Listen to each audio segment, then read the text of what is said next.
Good morning students, welcome to Ambi Senior Secondary School, Class 10th Mathematics, Chapter number 7 Coordinate Geometry। आज हम कर रहे हैं इसका पार्ट नंबर 4 जो कि इस चैप्टर का लास्ट पार्ट है। आज हम इसमें एक्सरसाइज नंबर 7.2 के 5th सम से कंटिन्यू करेंगे। जैसे कि आपको बच्चे कल हमने एक लिंक भेजा था जिसमें हमने 10th क्लास का जो मैथमेटिक्स का रिवाइज सिलेबस था उसके बारे में डिस्कस करा था। और वैसे तो इस चैप्टर में 3 एक्सरसाइजेज हैं, पर जो 7.3 एक्सरसाइज है वो रिड्यूस हो गई है। उसके लिए वो जो हमने रिवाइज सिलेबस का आपको मैथमेटिक्स का लिंक भेजा था, प्रॉपर मैथ के चैप्टर में से क्या क्या टॉपिक डिलीट हुए हैं उसके बारे में आप उस वीडियो को जरूर देखें। तो नेक्स्ट बच्चे इस चैप्टर की जैसे 7.2 एक्सरसाइज का सम नंबर 5 क्या है, find the ratios in which the line segment joining A 1, -5 and b -4, 5 is divided by the x-axis. Also find the coordinates of the point of division. सबसे पहले अब एक चीज है कि फाइंड द रेशो, कि मुझे क्या पता करना है, रेशो पता करनी है। किसकी रेशो पता करनी है? कोई ए और बी पॉइंट ऐसे हैं कि इनको कोऑर्डिनेट्स को ज्वाइन करके एक लाइन ए बी बनती है, is divided by x axis, और उसको एक्स एक्सिस डिवाइड कर रही है किसी पॉइंट पे। तो वो बोल रहे हैं कि वो पॉइंट ऑफ डिवीजन भी आपने निकालनी है और आपने किस रेशो पे वो जो पॉइंट है इसको डिवाइड करा है वो भी निकालनी है। सबसे पहले बच्चे मैंने पिछली वीडियो में भी बताया था, जब एक्स एक्सिस किसी को डिवाइड करता है या यहाँ वाई एक्सिस लिखा होता है तो एक्स एक्सिस के जो कोऑर्डिनेट्स हैं या वाई एक्सिस के जो कोऑर्डिनेट्स हैं वो हमें नहीं दिए जाते। तो हम खुद अपनी तरफ से, हमें पता है कि कोई भी जो एक्स एक्सिस पे पॉइंट है कब आता है, जब उसमें एक्स की कुछ ना कुछ वैल्यू होती है पर वाई जीरो, कि एक्स एक्सिस पे वाई की वैल्यू जो है वो हमेशा जीरो होती है और वाई एक्सिस पे एक्स की वैल्यू जो है वो हमेशा जीरो होती है। तो इसलिए जब भी हमने एक्स एक्सिस दिया हो तो हम जो भी पॉइंट लेट करते हैं उसके कोऑर्डिनेट्स अपनी तरफ से लेट करते हैं। जैसे मैंने यहाँ एक्स और जीरो रखा है, तो इस सम के लिए एक्स एक्सिस है तो मैंने ले लिया let P x comma zero. अगर वाई एक्सिस होता तो मैंने 0, y लेना था कि y तो है पर y एक्सिस होती तो x की वैल्यू 0। तो इसमें x एक्सिस है तो x तो है पर y की value 0। B the point which divides the join of A B at ratio m1:m2, कि मतलब मेरे को रेशो नहीं दी गई तो मैंने रेशो फाइंड आउट करना है, इसलिए मैंने रेशो को अपनी तरफ से m1:m2 मान लिया। तो मैंने जो एक वीडियो इससे पहला पार्ट है उसमें बताया था कि जब हमने रेशो निकालनी होती तो हम दो तरह से फॉर्मूला लगा सकते हैं इसमें, कि कई बार हम रेशो को जो k/1 मान लेते हैं और कई बार मैंने एक फॉर्मूले में बताया था कि मैंने रेशो को m1 m2 ही रहने देना है। तो आप दोनों में से जो मेथड इजी लगे उससे निकाल लेना। अभी मैं रेशो निकाल रही हूँ तो मेरे पास यहाँ x की वैल्यू है x और y की वैल्यू 0। तो जब भी मैंने रेशो निकालनी है तो उस समय मैंने बोला था कि आप जहाँ कोई न्यूमेरिकल वैल्यू दी होगी वो वाला कोऑर्डिनेट जो है वो फाइंड आउट करना है। तो मैंने फॉर्मूला लगाया y equal to m1 y2 plus m2 y1 by m1 plus m2, क्योंकि इसमें y की वैल्यू क्या थी मेरे पास 0, तो यहाँ मैं y की वैल्यू फिल कर सकती हूँ। पर x की जगह अगर मैं x लगाती तो मेरे पास x भी यहाँ नहीं है, तो मैं इस सम को m1 और m2 जो इसकी रेशियो है वो नहीं फाइंड आउट कर सकती थी। इसलिए मैंने y वाला जो फॉर्मूला यहाँ लिया। मैंने पहले बताया था कि किन्हीं दो फॉर्मूले मतलब x वाला और y वाला में से एक फॉर्मूला लगा के आप रेशियो पता कर सकती हो। तो मैंने यहाँ ले लिया, यहाँ y वाला के कोफिशिएंट y वाला जो कोऑर्डिनेट है उसके इक्वल कर लिया, तो फॉर्मूला भी मैंने वही लगाया 0 इक्वल टू m1, y2 की वैल्यू मेरे पास है 5 तो यहाँ 5 प्लस m2 और y1 की वैल्यू -5 तो -5 रखा नीचे m1 प्लस m2। अब मैंने m1 प्लस m2 को 0 से जब मल्टीप्लाई करा तो ये इधर आके मल्टीप्लाई हो गया और दूसरी साइड पे 5m1 -5m2 आ गया इसको सॉल्व करने के बाद। तो 0 के साथ कोई भी टर्म मल्टीप्लाई होती तो 0 हो जाती है, तो यहाँ 0 आ गया इक्वल टू 5m1 -5m2।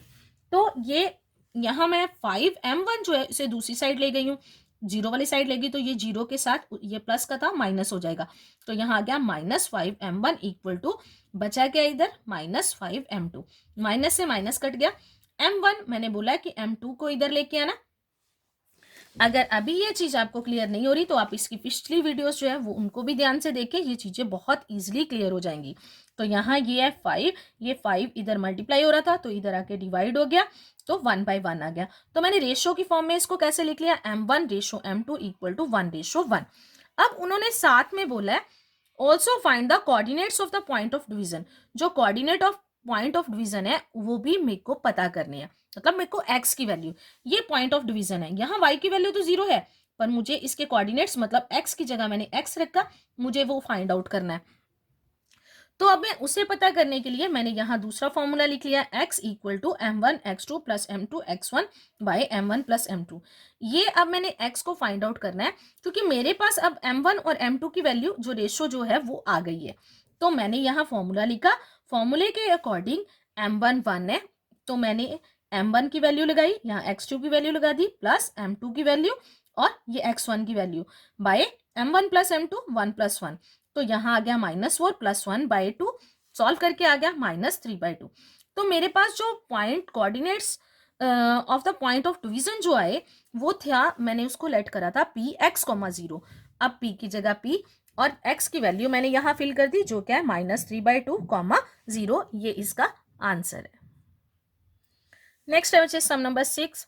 उसके स्टेटमेंट क्या है, इफ 1, 2, 4, y साथ में x, 6 and 3, 5 are the vertices of a parallelogram taken in order, find x and y। मेरे को x और y की जो वैल्यू है वो फाइंड आउट करनी है। अब स्टेटमेंट के अकॉर्डिंग मैंने ये पैरेललोग्राम बना ली। तो parallelogram are vertices of a parallelogram taken in order. Taken in order का मतलब होता है कि जब मैं इसका वर्टिसेस को लिखना शुरू करूंगी, तो अगर मैं चाहे मैं क्लॉकवाइज घूमूं चाहे मैं एंटी क्लॉकवाइज घूमूं, कि तो मेरे जो है वो ऑर्डर में आने चाहिए। जैसे मैं इधर से करूं तो ABCD कि मतलब रेगुलर जो है मेरे उसके कोऑर्डिनेट्स वर्टिसेस जो हैं वो रेगुलर आने चाहिए। जरूरी नहीं है आप B अगर इधर लिखते हो तो अगर ABCD ऐसे जाना चाहिए, मतलब यहाँ से स्टार्ट करो तो जिस तरफ भी आप घूम रहे हो उस तरफ वो रेगुलर होने चाहिए। तो मैंने यहां से स्टार्ट किया तो आ गया ABCD, तो मैंने ये इसके वर्टिसेस लिख लिए।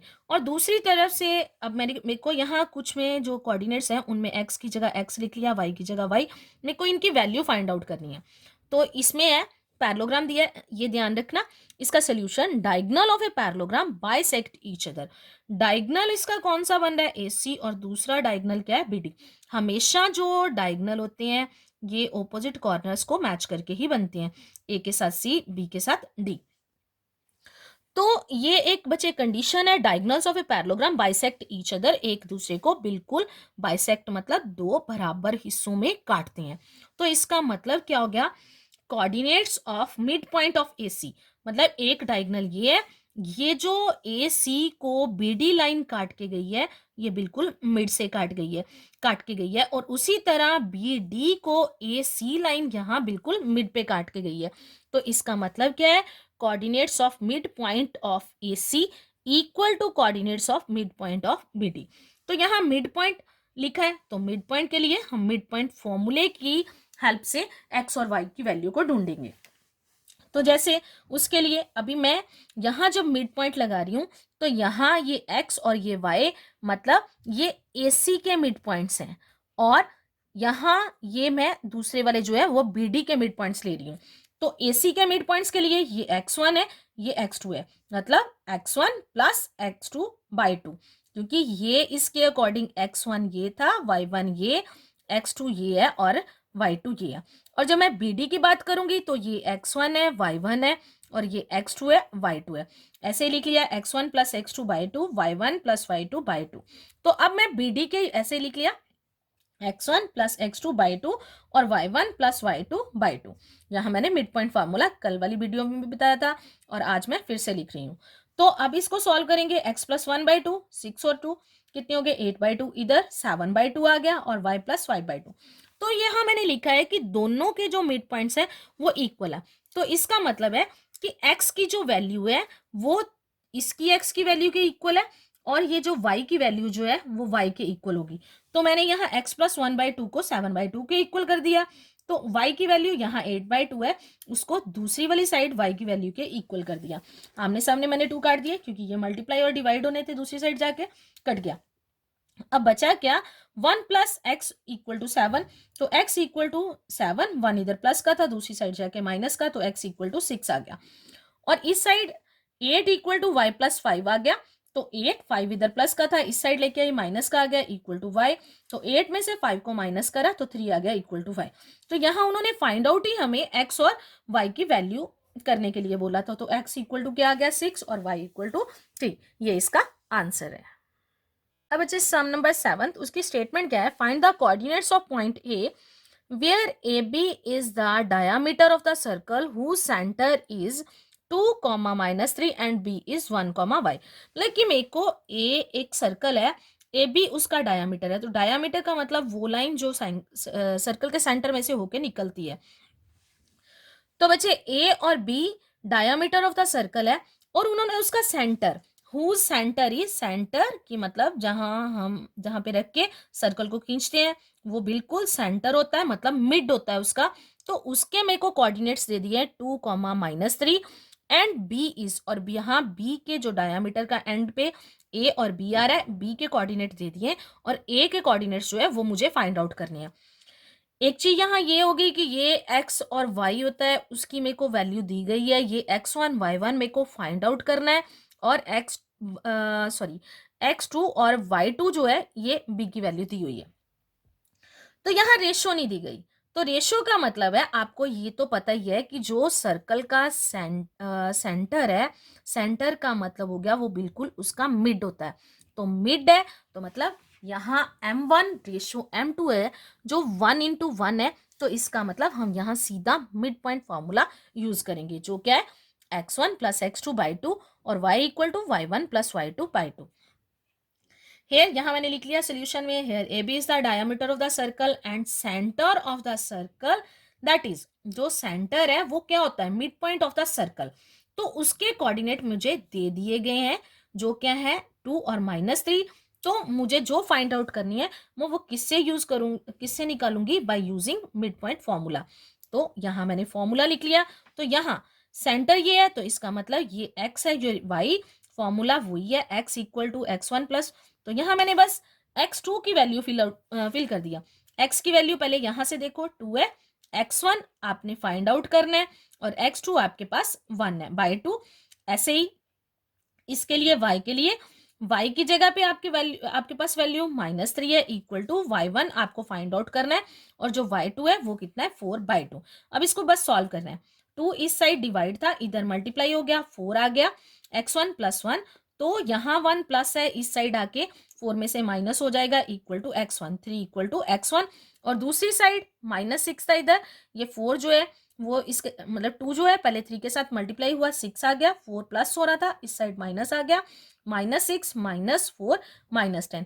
तो y1, तो जो a के कोऑर्डिनेट्स हैं उनका नंबर मैंने दिया था x1 और y1।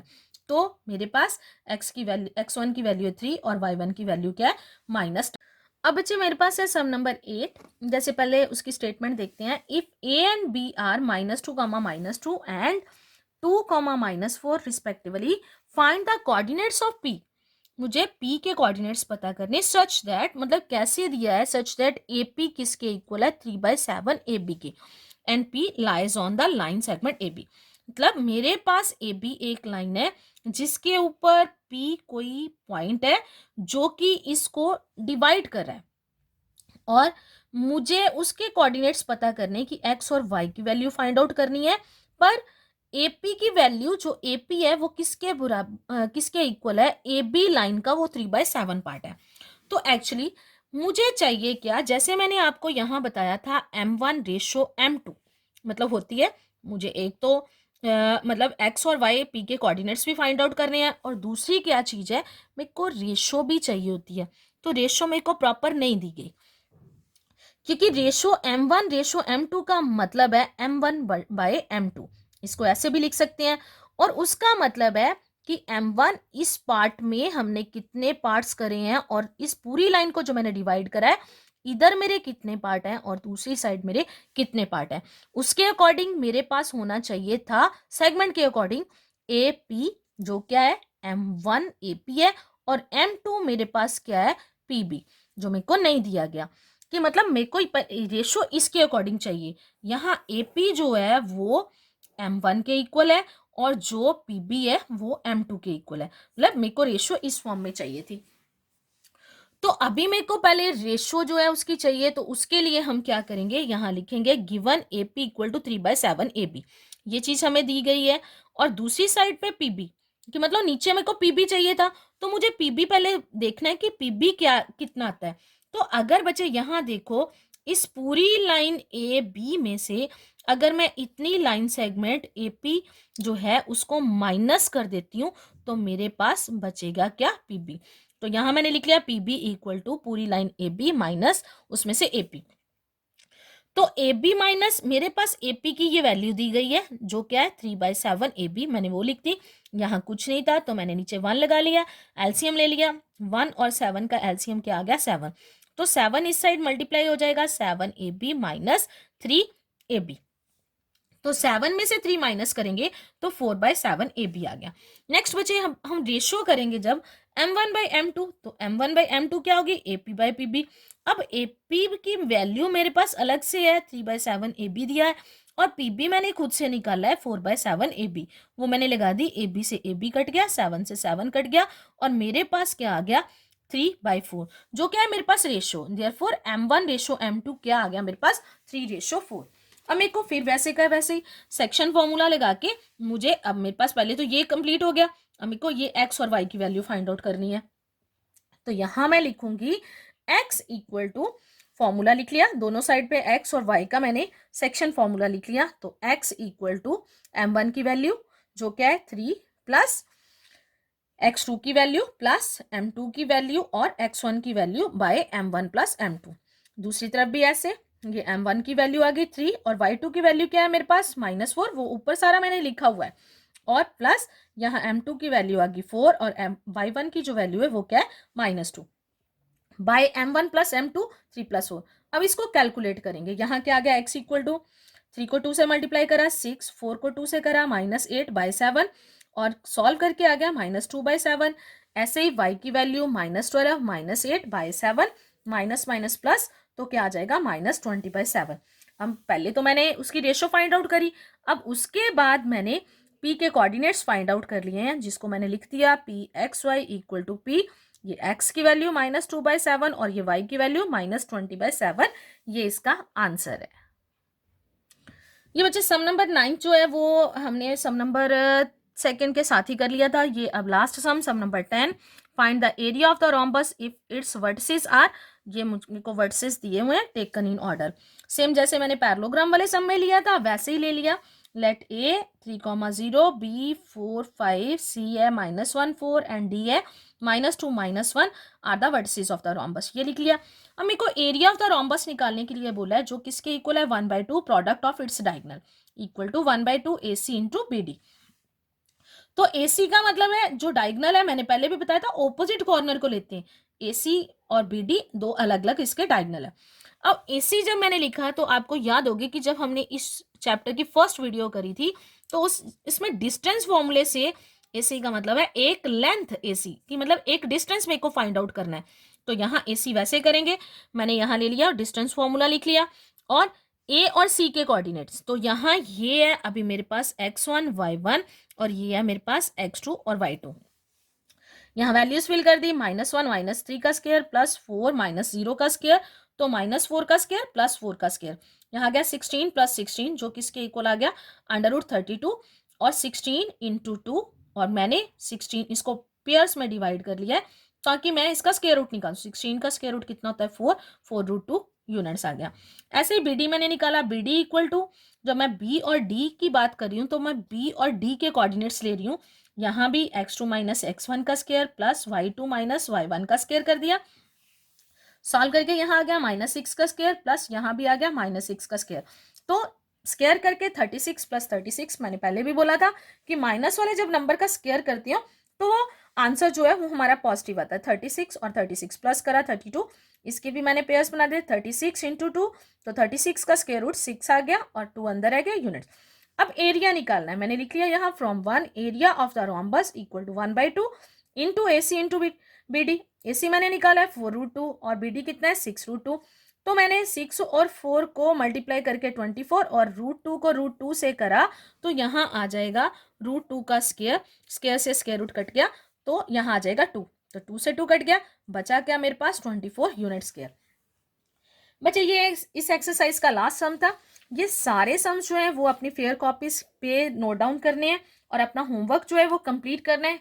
और बच्चे साथ में मैंने पहले भी बोला है जैसे कि आपके रिवाइज सिलेबस की जो वीडियोस हैं वो आ गई हैं, तो आप अपनी बुक को साथ में रखें और मुझमें से उस वीडियो को देख के अपना जो भी सिलेबस, जो भी टॉपिक, कौन सी एक्सरसाइज है और सम्स है वो मार्क कर लें। Thank you.